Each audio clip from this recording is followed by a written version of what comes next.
No, no, no, no. Maybe someday you'll have it your way. Szia! Hova megyünk? Milánóba. Egy napos túra. A bergamói vasútállomásról 50 perc alatt eljuthatunk Lombardia fővárosába, Milánóba. Milánó városát több mint 2500 évvel ezelőtt a kelták alapították, és Olaszország második legnagyobb városa Róma után. A Milánó központi pályaudvarra megérkezésünk után az egynapos kirándulásunkat a Piazza del Duomo-on, Milánó főterén kezdjük, ahol megtaláljuk második Viktor Emánuel király 1896-ban felavatott szobrát, a milánói dómot és a második Viktor Emánuel galériát, amely 1877-ben épült, és ez Olaszország legrégebbi bevásárlóközpontja.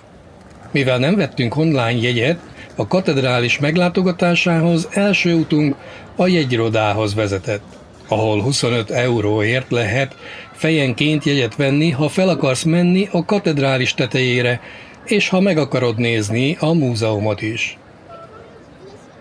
Mi gyorsan sorra kerültünk, mert még csak reggel 9 óra volt.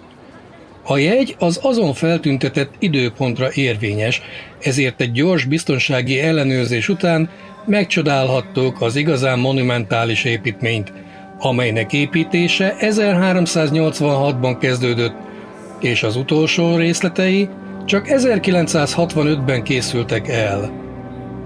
A dóm egyik érdekessége, hogy 3400 szobor, 135 vízköpő és 700 alak található a milánói katedrálisban és annak homlokzatán. A katedrális 40 000 ember befogadására képes, ezzel az 5. legnagyobb a világon. 1796-ban a francia hadsereg Bonaparte Napóleon vezetésével megtámadta Olaszországot. Miután meghódította Olaszország nagy részét, Napóleon 1805-ben létrehozta az olasz királyságot, és a milánói dómban 1805. május 26-án megkoronázták, és Olaszország királya lett.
Mint sok európai városban, a galambok itt is kihívást jelentenek, mindenhol ott vannak, és kárt tesznek a szobrokban és az épületekben.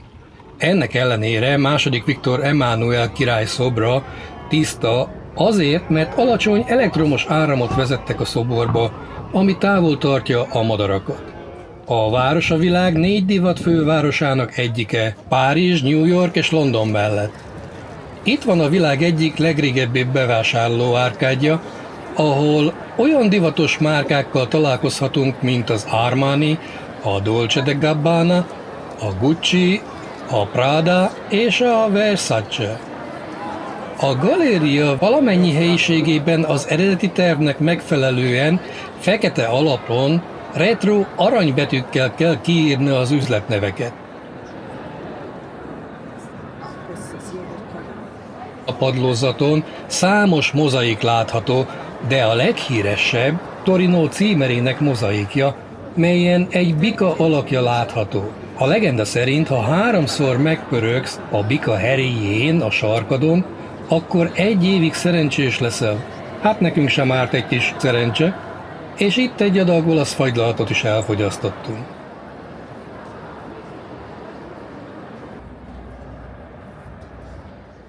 Alig, hogy átsétáltunk a bevásárlóárkádon, már is Európa legkiemelkedőbb operaháza tárult a szemünk elé. Mi egy kicsit díszesebb, nagyszerűbb épületre számítottunk, de mégis a Teatro alla Scala Európa leghíresebb operaháza, amelyet 1778-ban avattak fel, és 3000 néző befogadására alkalmas. Az évek során számos zeneszerző, karmester és énekes lépett fel a La Scalában. A listán Bellini, Donizetti, Rossini és Verdi premierjei szerepelnek. Az operaházzal szembeni téren látható Leonardo da Vinci szobra, akinek az utolsó vacsora remek műve a Santa Maria della Grazia refektóriumban található, és emellett a város büszkélkedhet a legtöbb Leonardo da Vinci alkotással. Most, hogy egy kicsit nézelődtünk, irány a katedrális múzeuma, mert a jegy, amit vettünk, ide is érvényes.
A múzeumi látogatásunkat befejezve elsétáltunk a csodálatos Sforzesco kastélyhoz, amely egy gigantikus középkori erőd. A kastély előtt van egy szép szökőkút, és itt megpihenve egy kicsit, a padon ülve élveztük az előbújó nap melegét. A milánói kastély több mint 10 múzeumnak ad otthont. Bár a kastélyba való belépés fizetős, a csodálatos külsejének és udvarának felfedezése ingyenes. Az erőd története a 14. századra nyúlik vissza. A kastély eredeti építését Galeazzo II. Visconti lord rendelte el, és az építkezés 1358 és 1370 között zajlott. Az Arany Ambrosian köztársaság 1447-ben elpusztította, de Francesco Sforza újjáépítette a kastélyt, miután legyőzte az Ambrosian köztársaságot 1450-ben. A központi torony arról az építész szobrászról kapta a nevét, aki tervezte azt. Így ez a mai napig a Torres del Filarete nevet viseli, és a kastély belsejét Leonardo da Vinci tervezte. Az idők során olasz, francia és német csapatok rongálták meg a kastélyt. Volt az fegyverraktár, citadella, majd a kastélyt modern erődítményé újították fel. A Sforzesco kastély Európa legnagyobb fellegvára volt a 16. és a 17. század között. Miután átsétáltunk a kastélyon, a Sempione Parkhoz értünk, amely tökéletes hely egy kellemes sétához.